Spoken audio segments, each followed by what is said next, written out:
हरिश्चंद्रगडच्या दिशेने आमचा प्रवास सुरू झाला। तुम्ही कधी विंटरमध्ये हरिश्चंद्रगडचा ट्रेक केलाय का? केला नसेल तर नक्कीच करा, कारण एक वेगळाच अनुभव तुम्हाला विंटरमध्ये अनुभवायला भेटेल। असे सुंदर नजारे तुम्हाला नक्कीच बघायला मिळणार आहे, त्यामुळे पूर्ण व्हिडिओ नक्की बघा। नमस्कार मित्रांनो, आज आम्ही आलोय हरिश्चंद्रगडच्या ट्रेकसाठी। मागच्या टाइमला आम्ही रतनगडचा ट्रेक केला आणि आता आम्ही आहे हरिश्चंद्रगडच्या ट्रेकला। तर चला, आता सध्या वाजलेत 8 आणि आम्ही आता सध्या कमानीजवळ आहे आणि आम्ही आता ट्रेक स्टार्ट करतोय। तर चला, वरती जाऊन आम्हाला जेवण पण बनवायचं आहे, तर ते तुम्ही नक्कीच बघणार आहे। चला स्टार्ट करूया। ट्रेक करतोय आणि रेस्ट नाही घेतला म्हणजे काय, तर आता सीड्यांच्या जवळ आलोय आणि आम्ही बसलोय आणि रेस्ट करतोय। आता थंडी तर कमी आहे इकडं आणि त्याच्यात चालल्यामुळं गरम पण होतं। तर तुम्हाला माहिती आहे, ट्रेक करत असताना जर्किंग वगैरे जॅकेट वगैरे काही पण घातलं तरी आपल्याला गरम नक्कीच होणार आहे। तर आता 2 मिनिटं बसणार आणि परत ट्रेक स्टार्ट करणार आहे।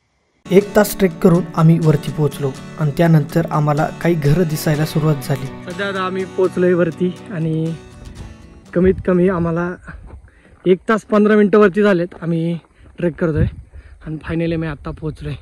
तर चला, अजून जेवण बनवायचं आहे आपल्याला। आणि सध्या आम्ही पोहोचलोय ऋषिकेश हॉटेल ऋषिकेशमध्ये। बघताय, आम्ही चावी घेऊन आलोय आणि बॅग वगैरे सगळं काही ठेवलंय आणि आता आम्ही कुलूप उघडणार आणि आमचं जेवण बनवायचा कार्यक्रम आम्ही चालू करणार। चूल पेटवली हे बघा आणि आता सगळं मटेरियल आम्ही काढतोय।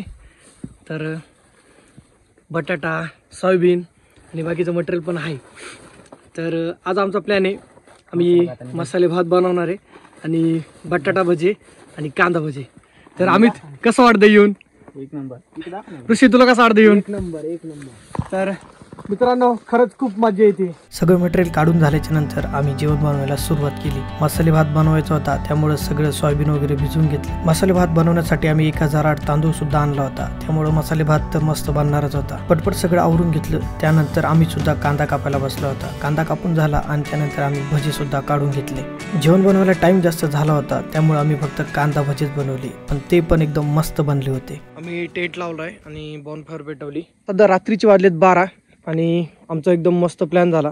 जेवण वगैरे झाले आणि बॉनफायर पेटून ऋषी आणि अमित बसलेत आणि आता थोड्या वेळात आम्ही झोपणार आहे। सकाळी उठायचं आहे आपल्याला आणि सनराईजसाठी तारामतीला जायचं आहे। सकाळचे वाजले 6 आणि आता आम्ही सगळं उठलोय, आवरलंय सगळ्यांनी आणि काका पण आले आणि आता आम्ही बनवतोय कॉफी पिणार आहे आणि तारामतीला जाणार आहे। सत्य आला होता, सत्या लिंबू पाणी घेऊन गेलाय वरती, आता त्याला वरती गेल्यावरती भेटू आपण। कॉफी बनवता येत नाही आणि साऱ्या गावात सांगत फिरतो का आम्हाला कॉफी येते म्हणून।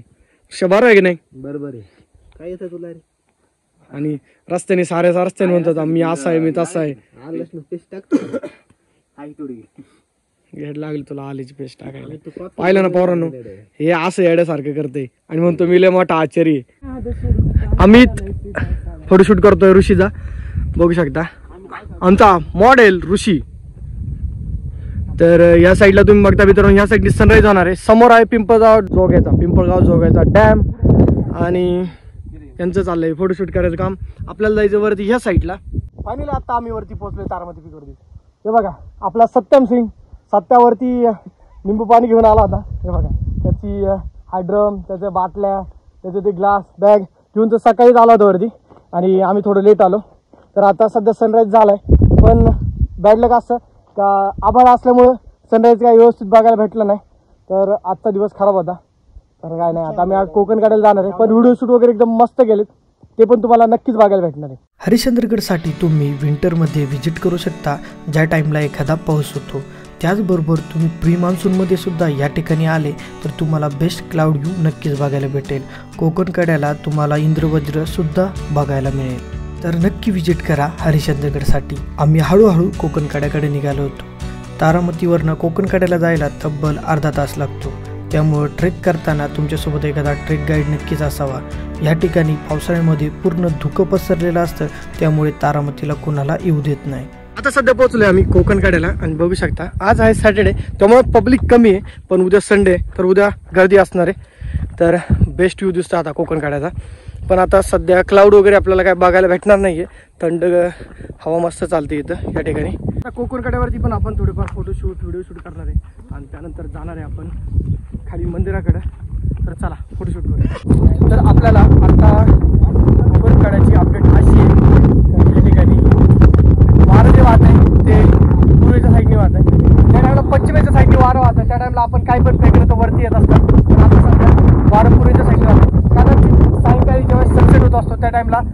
पश्चिमेचे वारे व्हायला लागतात. तर या ठिकाणी आता सगळ्यात बेस्ट म्हणजे आपण सनराईज नाही तर फक्त सनसेटसाठी येऊ शकतो. सनराईजसाठी जायचं असेल तर तुम्हाला वरती तारामती जावं लागतं. आपण कोकणकड्यासाठी येऊ शकतो. तर नक्की भेटूया. तर आता आम्ही कोकणकड्यावरनं मंदिराकडे निघालोय. तर चला. मंदिराच्या वरच्या साईडला आपल्याला गुफा बघायला भेटतात. या ठिकाणी आल्यावरती तुम्ही इथे नक्की व्हिजिट करा.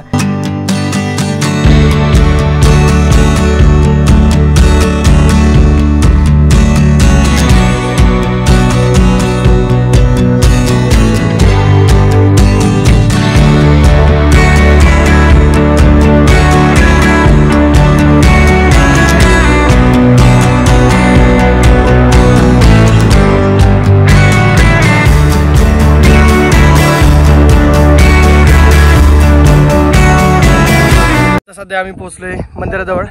आहे पुष्करणी लेक आणि आम्ही आलो त्या साईडनी तिकडनं कोकणकडनं असं फिरत फिरत असं गुफेकडनं इकडे खाली उतरलो आणि सध्या आता मंदिर आहे समोर आणि आता आम्ही इथं पोहोचलोय. तर एक नंबर ट्रेक झाला मस्त आमचा. तर तुम्ही सुद्धा लवकर व्हिजिट करा हरिश्चंद्रगडसाठी. आता सध्या विंटर चालू आहे तर तुम्ही विंटरमध्ये सुद्धा येऊ शकता कॅम्पिंगसाठी.